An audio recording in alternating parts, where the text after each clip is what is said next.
You're not gonna get me to blink.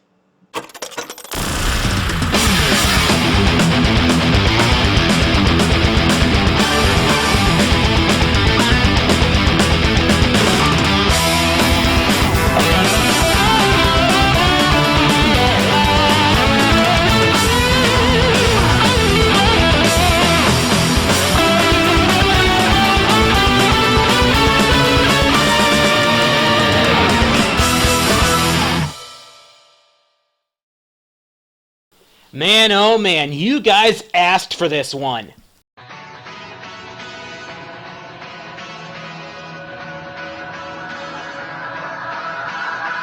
Yeah, I know, I spent 40 minutes tearing apart the worst bosses in Mega Man X, so now that I've vented properly and let off some steam, I'd say it's time to look at the positive. You know, like I normally do. And truth be told, there are plenty of awesome Mavericks to be fought and harvested for their sweet weapons. So now that I've torn the worst of the bunch a new one, I'd say it's time to talk about the best of the pack.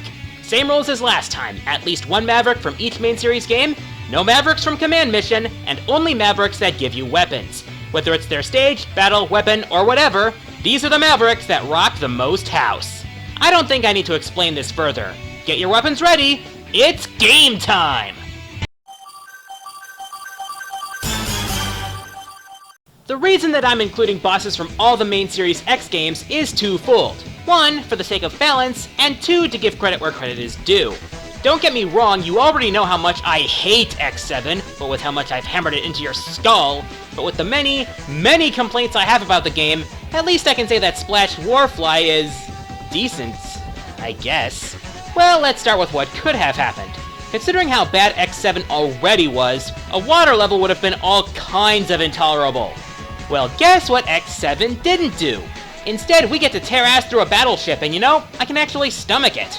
I mean, there's enough explosions for a war movie, a couple of okay mini-bosses, and at least the Reploids are mostly in places that don't feel too cheap. My main problem, and it's a common one in this game, is the enemy spawn distance. Many enemies don't show up until they're up in your grill, and you can't prepare for them properly, which can lead to a lot of cheap hits. As for the fight itself, it's tolerable as well. WarFly uses the environment to his advantage, but he does so in a way that doesn't feel cheap. His attacks give you at least some warning, so it feels fair and not an absolute rip. The big problem that keeps him this low is the weapons. Yeah, the spear is the only way to silence the ear ape short of the friggin' mute button, but the splash laser is broken when charged, and in its normal state, it's pretty much a glorified super soaker. The other things about this guy are at least decent. There, I said something positive about X7. Don't get used to it!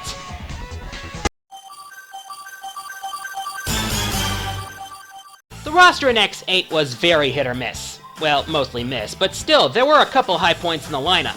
Gravity Antonian was one of those high points. The issue I have with Gravity Beetle in X3 was that he didn't properly use gravity in any way, shape, form, capacity, or nothing.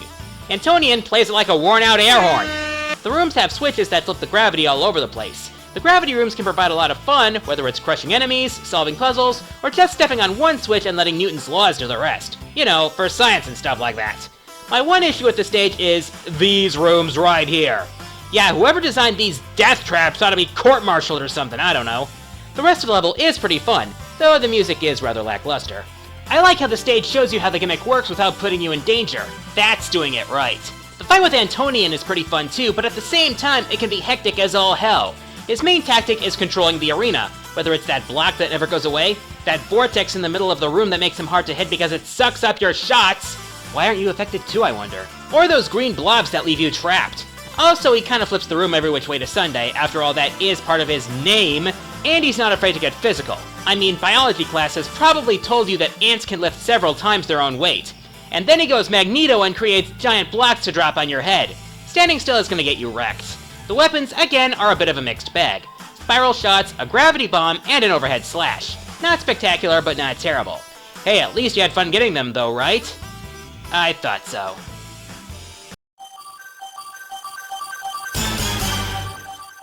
I know I talk a lot of crap about X6, but somehow, someway, I still manage to enjoy it. Am I crazy? Maybe. Or maybe I just have a high tolerance for games that a lot of people hate. I mean, for God's sakes, I enjoy Castlevania Judgment. What, are you gonna come form an angry mob? Fine! Torturers are on the left, pitchforks are on the right! Come and get me! Okay, now I'm getting off track. But still, While I do enjoy X6, even I can't deny that the level design is kinda shit. Actually, no, it's not kinda shit. For the most part, it is shit. But there's always an exception. In this case, Commander Yenmark has the least amount of problems with him and is actually pretty cool. First off, check that design. Dragonflies just have that cool factor to them, don't they? As far as the level goes, it's not too bad. It's a cave in the Amazon appropriately packed with bugs and worms and stuff. It's relatively well designed, well, except for a couple leaps of faith, and at least we don't have to worry about crushing ceilings or ice physics. As far as the fight goes, Commander Yenmark lives up to his name, by commanding a fleet of mini dragonflies to provide cover fire, conduct bombing raids, and sweep across the screen. You're best off going for him first, since the more damage he takes, the more dragonflies he commands. He also has an awesome weapon too. The Yenmark option is arguably the most useful weapon in the game. Being circled by 3 dragonflies ready to shoot when you say shoot is gonna really make tough situations a lot easier. Now, if only the rest of X6 was at least as solid, but considering that A, the game was made without Inafune-sensei's permission, and B, it was released less than a year after X5, I guess I was asking too much. But hey, at least it was better than X7! With X5's Maverick roster, it was a crapshoot. I mean, we have goons that are either boring and stupid, or God damn it, I died again! On the other hand, we have some diamonds in the rough. So let's talk about— wait, Shademan, is that you? Oh wait, that's Dark Dizzy. Never mind, carry on. But seriously, we've already established that vampires are awesome, well, usually awesome, and the fact that this guy has what looks like a monocle makes me wonder why he doesn't have a top hat as well. I mean, if you're gonna go, you might as well go all out, right? His stage is pretty average. It's a planetarium, which is pretty cool, with enemies coming out of the constellations in the background and all that, though it is kind of killed by the fact that those same constellations can sometimes create fucking death spikes! Also, there's that moving platform, so you're pretty much getting a free guided tour. We go from that to— wait, this looks familiar. Gravity flipping, manipulation of blocks? Well, looks like this is where Capcom started to run out of stage ideas. Not to say that this part is bad, but we might have done with a little more originality. Well, at least fighting Dizzy is pretty cool. When I said he was like Shademan, I meant to say that this is Shademan on PEDs. He's got the flying, the diving, and the sonar waves, and that's all well and good. So, what else you got? Bats. Lots, and lots, and lots of bats! Oh, and he can freeze time as well, which is what you get when you beat him. Trust me, don't go into the virus stages without the Darkhold. On a side note, Dizzy actually has a little backstory. Apparently he was created by Sigma, but escaped his control. Sigma, not seeing him as a fighter, eventually forgot about him. Yeah, in case it wasn't obvious by now, Sigma's a real dick. Up next is the second rep from X5 on my list. The Skyver manages to trump Dizzy on most levels. For starters, he's a Pegasus and former officer of the Repliforce. Oh, I'm sorry, the Reploid Air Force. Seriously, what is with the localization? Anyways, being a Pegasus, where do you think he's holed up? An underground bunker? Well, that just ain't right, Chief. Think higher, son, we're talking an Air Force base. And guess what odd job we're taking today? We're the Bomb Squad. These bombs have a short fuse, and if they go off, they can take a good chunk off of your health. I swear we don't get paid enough for this shit. A couple issues I do have with the stage are that, for one, the enemies can really get in the way of your bomb disposal unless you have the Falcon armor, and the elevators are so slow. But not as slow as the viruses. Hee catch me if you can! What's the matter, running low on data? As for the fight itself, it's pretty fast-paced, and Skyver really knows how to throw his weight around. A lot of his attacks are physical, and considering he's got the sky to work with, you'll need to stay on your toes. This is quite similar to another fight from a previous game. He also has the ability to create afterimages that actually deal damage, as well as being able to create tornadoes that can sweep you away if you're not careful. As for his weapons, Zero gets the afterimage and X gets the wing spiral, which can be a pretty useful anti-air weapon. A fitting reward for the Maverick of the Sky. And yet, I think the Japanese name of Spiral Pegassian is a lot better. Yeah, I was never a fan of Guns N' Roses, to be honest.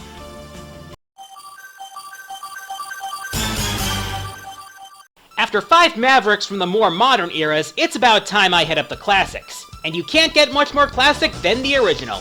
For the longest time, I thought Boomer Kuwanger was based on some kind of bull. No, not bull as in malarkey, I mean an actual bull. Though its slender and slick design should have told me otherwise. Hey, I was young. It wasn't until years later that I actually learned this Maverick was based on a Stag Beetle. Well, at least it's better than a shit beetle. And very much unlike the shit beetle, I really like this Maverick. For one thing, his stage is really cool.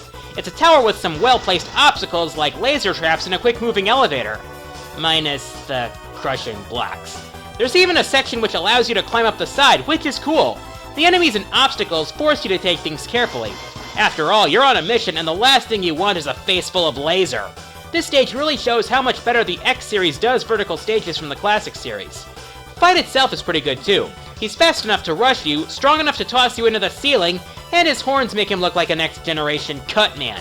The fight is a cakewalk if you have the homing torpedo, but even with the X-Buster, it's not too hard if you play it smart. As far as your weapon reward, the Boomerang Cutter is the next generation rolling cutter. It flies in an arc and then comes back. However, there are a couple advantages. For one, it picks up items, and two, if it comes back to you, you get the energy back. Plus, you can use it to cut off Flea Mammoth's trunk and two of Launch Octopus's tentacles. God knows they ain't growing back. With Fire Mavericks, there's no middle ground. They're either...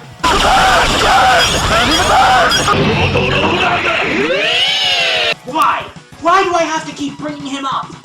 On the other hand, we have guys like Flame Stag from X2. And this is how you respect a flame. First off, just look at this guy and tell me that he doesn't look cool. He's a freaking deer with antlers made of fire! His stage is also one of the best designed stages in the series. Why? Well, what's one of the big problems with fire stages? Insta-kill lava. And what do you expect when you're in a freaking volcano that's about to blow? Insta-kill lava. Well, surprise, surprise, this lava is not insta-kill. Granted, it still does a crap ton of damage, but at least you can get out of it if you fall in. It's complemented by collapsing pillars and flammable gas jets. Though I have to admit, it's strange how the giant beetles blow up when they collide with the thin walls instead of the thicker ones. Logic. Unfortunately, the fight is really easy. Fireballs, flame charges, and jumping on the walls. It's predictable and a little bit underwhelming. That seems to be what keeps some of these Mavericks from getting any higher. Though I do like how his antlers turn blue when he reaches half health. Not to mention, the Speed Burner is insanely useful! It's a fireball that tears through mini-bosses and is an absolute must for speedruns. You just can't go wrong with fireballs. Solving all your problems and spitting in the face of logic since 1985! One thing that the X series did better than the classic series was providing water levels that, much to the surprise of all, didn't suck. Most of the water stages in this series largely subverted the typical tropes and were actually well designed. One example of doing it right was Toxic Seahorse. The classic series isn't exactly known for having stellar water levels. The biggest downfall of these levels is that Mega Man's decreased gravity is coupled with copious amounts of death spikes on the ceiling. In Toxic Seahorse's stage, there's only one ceiling section with spikes. The water section itself is actually only a small part of the entire level. Most of the stage consists of well-placed enemies and some solid climbing sections, which, as I've mentioned, is another thing that the X series does better than the classic series, for the most part anyway. Then you get to Toxic Seahorse himself. For one thing, I really like his color palette. He looks really vibrant and his design uses a lot of different colors. His fight is really easy, if you have his weakness weapon. Buster only? That's another story. He starts out hopping around the room and shooting acid bubbles straight at you that bounce off the walls. Pretty straightforward. Then when he reaches half health, he breaks out bouncing bubbles which are harder to avoid and make the fight a bit more challenging. And at least you get a kick-ass weapon out of it. The acid burst covers a wide area once it splits apart, so I guess toxic waste has its uses after all. Still no excuse for excessive pollution though. Okay, this is the kind of thing that makes me love X8. For every bad stage, there's a good one, so it basically breaks even. Actually, we have Dark Mantas, so the game actually comes out a little bit in the black. For starters, just think about that name for a moment. Dark Mantas. Just the sound of that name is totally badass. And he's got the looks to match. That design really makes him look dangerous. Those scythe arms, though. You're looking at a real Reaper here. His stage is also pretty awesome. It uses darkness, yeah, but it does so in a way that doesn't feel intrusive and... I'm sorry, I'm just not feeling the music here. Can we change it to something else, please? Thank you! Anyways, there is a generator for the lights, and if you have both Axel and the electric weapon from Gigavolt Manowar, you can turn them back on and save yourself the trouble. Of course, if you're into stealth, you can go all Solid Snake and take out enemies in the shadows trying to avoid tripping the alarms. Also, there's quite a few hidden secrets that you can easily miss if you're not paying attention. He's got a cool battle as well. Mantas can move through the darkness freely, and has a few ninja-like moves, which, given my appreciation for ninjas, is definitely a plus. Not only that, but he becomes stronger the darker it gets. Conversely, he has a bit of aversion to the light-based weapons of Mr. Skunkweed, ironically. What this amounts to is that the fight is as hard as you make it, which I can appreciate. His weapons are pretty cool, being dark-based weapons that can hunt down enemies, so that's another thing he has going for him. This is not trick, it's true power.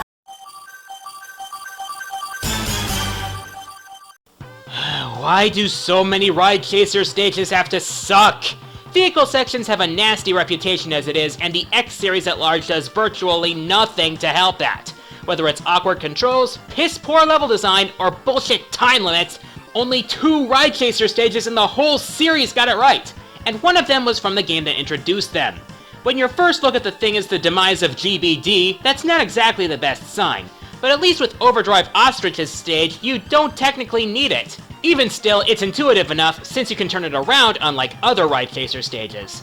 Riding your speedy bike through the desert like Mad Max feels so badass. Taking down other bikers through a frickin' sandstorm, and even shutting down said sandstorm. Of course, if you want the heart tank here, you're going to need to endure the sandstorm and drive the bike into the base, or have pinpoint skills with your charged weapons. And just getting to the fight is thrilling.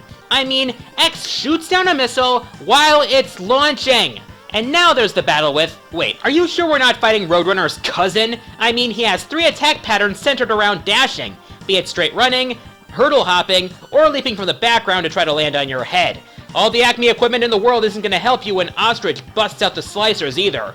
You're going to need some serious dashing to get through this fight, or the Crystal Hunter.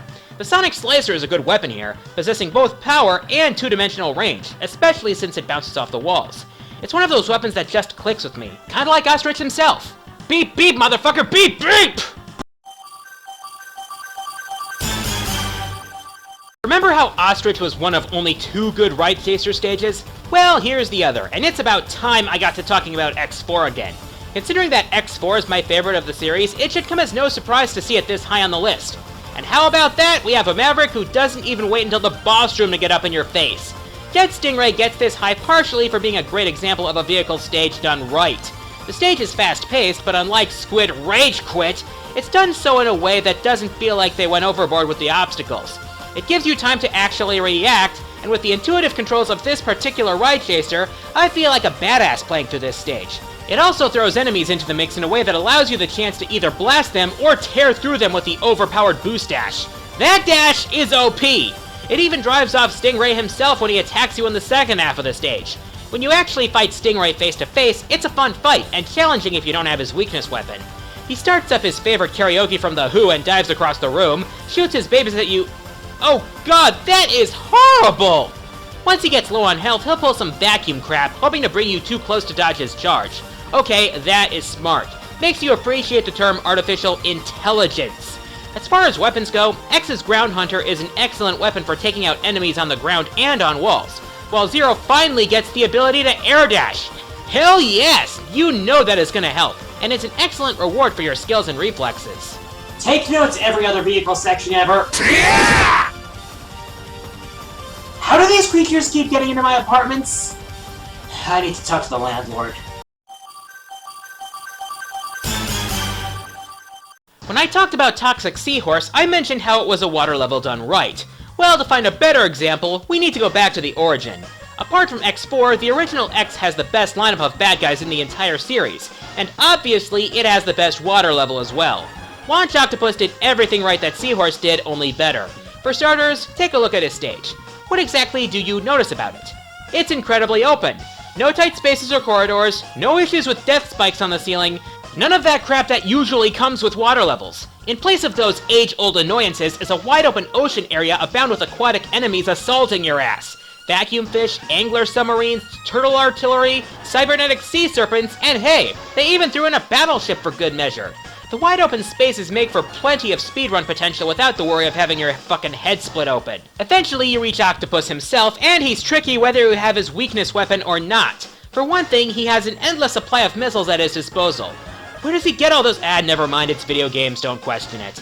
Not only that, but he can create an underwater vortex to suck you in, and if he grabs you, he'll drain your health like a vampire, or something. Guess those suckers aren't just for show. His final attack? He fires homing piranhas at you. I am not making this up, he shoots innocent piranhas to try to kill you. I'm starting to sense a disturbing pattern here. Anyways, you get a rather practical weapon here. The homing torpedo is exactly what it says on the tin. It's a missile that homes in on enemies when fired, making it a very useful tool for battle.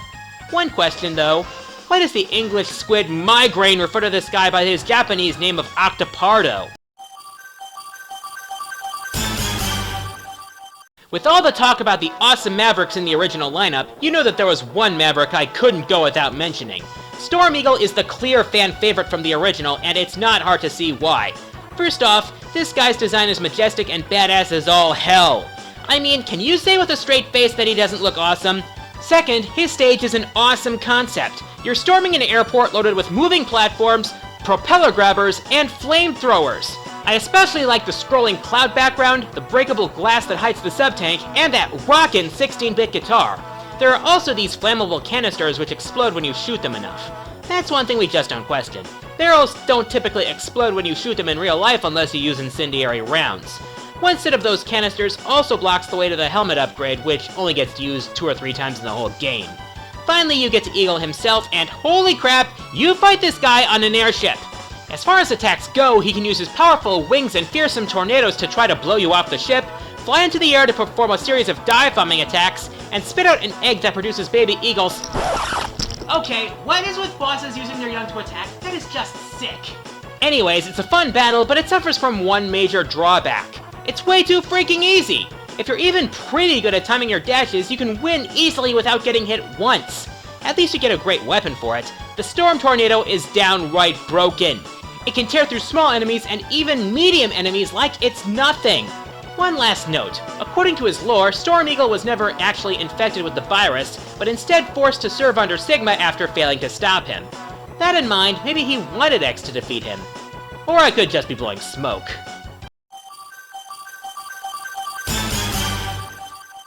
With everything the original X did well, I feel X4 did it a lot better. You think that fighting in an airport is awesome? How about taking on an entire air force by yourself? Because that's what stands between you and the fiercest feathered fighter to ever fuck your shit. Storm Owl is basically Storm Eagle on steroids, testosterone, and crack. An air commander in Repel Force who has garnered the undying respect of his troops, he ain't pulling any talons here. From his design alone, he has the presence of one who has the know-how of a true veteran. And look at the fleet he commands! You're gonna be hopping across airship after airship, dealing with aircraft, laser cannons, and giant beams of death, all while piloting one of the best ride armors in the entire series. The second half isn't as impressive and keeps this guy out of the top spot. It's just a bunch of laser cannons and a subpar mini-boss. Oh, and there's death spikes. But the fight. Oh man, the fight. If you don't have his weakness weapon, you're in for a tricky fight. Not only does Storm Owl have command of the winds, but his pin feathers are dangerous as well. Oh, and when I say he has command of the winds, I am not kidding. Not only can he shield himself with wind, he can attack you with wind orbs, dive bomb you from the air, create tornadoes, and even create a turnstile of wind blasts in a desperate assault. It's a tricky fight, but well worth it when you consider that you get probably the most practical weapon in the game for X. The double cyclone fires vacuum orbs in both directions and is ideal for dealing with enemies when you're surrounded. Zero also gets a cool upgrade, one that allows you to destroy bullets with your slash. Also, you gotta give the guy credit. He really knows how to salute. In choosing my favorite Maverick, I took the same approach as I did my Monster Hunter list. By that I mean, I needed a boss that went above and beyond simply being fodder for the X-Buster. And don't worry, I'm not pulling a fast one on you, you probably know who it is by now.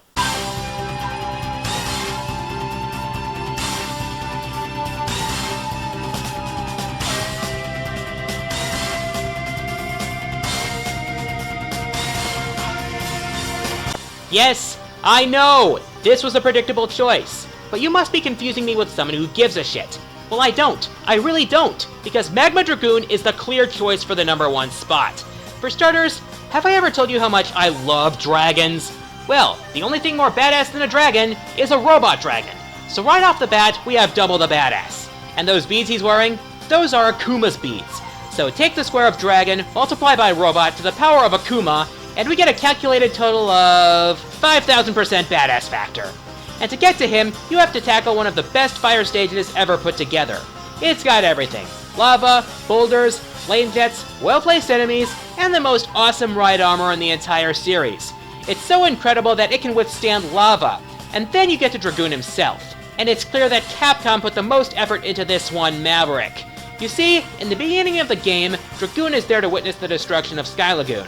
As it turns out, Dragoon was the one who caused it to fall at the instruction of you-know-who, just to goad the hunters into fighting him. And this fight is brilliant. Everything in this fight is a clear reference to Akuma.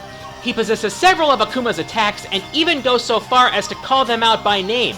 He also has an array of other fire attacks, including a fire stream, a lava pillar, and the power to call down a storm of fireballs.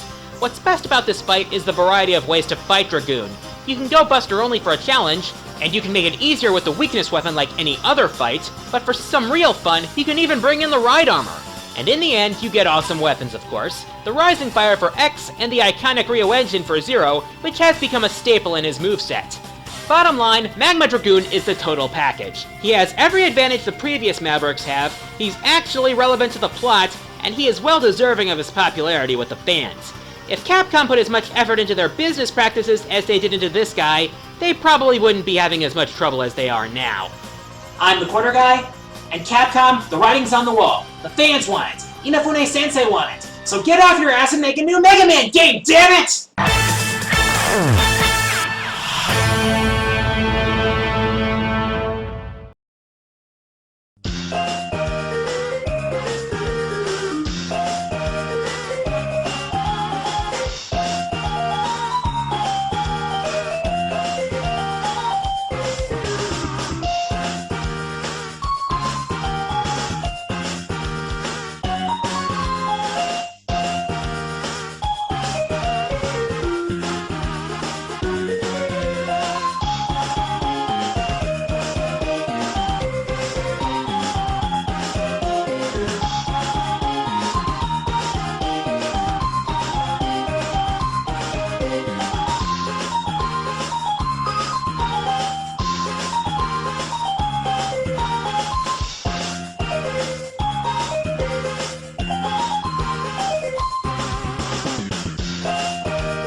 Hey there, thanks for watching. Feel free to leave your feedback in the comments below. I really appreciate it, as long as it isn't petty hate. If you enjoyed the video and want to see more from me, check out my other videos and click that little subscribe button. I'm also on Twitter, Tumblr, and Steam in case you're interested. And if you want to support my channel even further, you can do so by becoming my patron. There's a link in the description below. Thanks again, and I'll see you next time.